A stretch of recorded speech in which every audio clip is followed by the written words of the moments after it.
For centuries, the Galactic Empire believed humans were weak. They had entered the interstellar community with peaceful intentions, offering trade, diplomacy, and cooperation. Their colonies focused on science, culture, and exploration. They avoided military alliances, stayed out of conflicts, and refused to export weapons. Among the war-hardened empires of the galaxy, this earned them one reputation: cowards. Humans are afraid of war, said Supreme Warlord Varkal of the Varn Dominion. Soft-blooded diplomats. Nothing more. And so the Empire made its move. When Earth declined to join the Dominion's expanding federation, Varkal sent ships. Thousands of them. They glassed human colonies, slaughtered settlers, burned outposts. Earth responded with protests. Not missiles, not fleets, just words. So the Empire invaded. But there was something the Galactic Empire didn't know. They hadn't met the Americans. The American Federation had been quiet for decades. Separated from Earth's central governance after the Soul Rift event, operating independently on the Outer Rim. While the rest of humanity pursued peace, the Americans had done something else. They prepared. Deep in asteroid fields and broken moons, they built fleets of warships, angular, ugly, and deadly. They trained soldiers not in virtual sims, but on real, burning worlds. They didn't negotiate. They endured.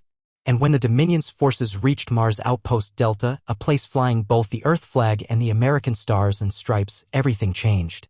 The first response came not from diplomats, but from a unit called Reaper Division. A Dominion war barge entered Martian orbit.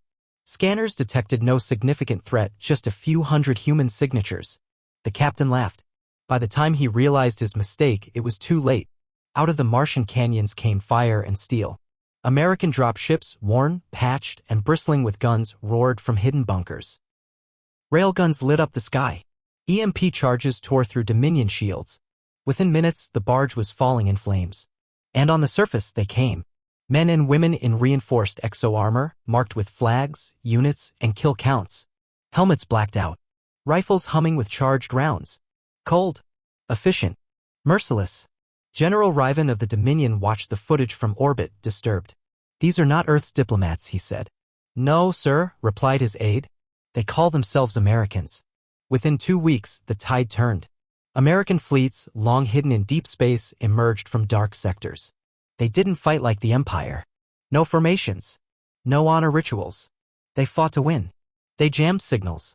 Hijacked enemy satellites. Sabotaged supply lines. Their motto: total war, no mercy. Entire Dominion command centers went dark without a shot fired. Orbital bases exploded from within. Ground troops found themselves outmaneuvered, outgunned, and overwhelmed by smaller, faster, meaner American units. Supreme Warlord Varkal demanded a report. "How many ships have they deployed?" "Unknown," his admiral replied. "They don't broadcast fleet signals. They appear and disappear. Like ghosts." Varkal scowled. Humans were afraid of war. His admiral swallowed hard. These ones are war. On the ruined world of Halvin Prime, Dominion survivors were captured by an American Ranger squad. One of them, a young officer, pleaded for his life. The American commander, callsign Grim, removed his helmet. "You thought we were like the rest," he said coldly.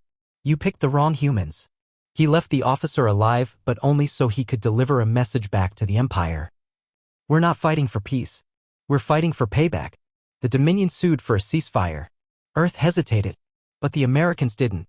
They pushed forward, seizing back every colony the Empire had touched. They planted flags on enemy worlds, raised steel monuments with names of the fallen, and warned, "Try it again, and we won't stop at your borders." In the halls of the Galactic Senate, the story spread like wildfire. "The humans are not afraid of war," they whispered. "Not those humans. They're Americans." And in the dark corners of the galaxy, warlords who once laughed at Earth now stared nervously into space, wondering just how many more were out there waiting. Because the Galactic Empire said humans were afraid of war. Until they met the ruthless Americans.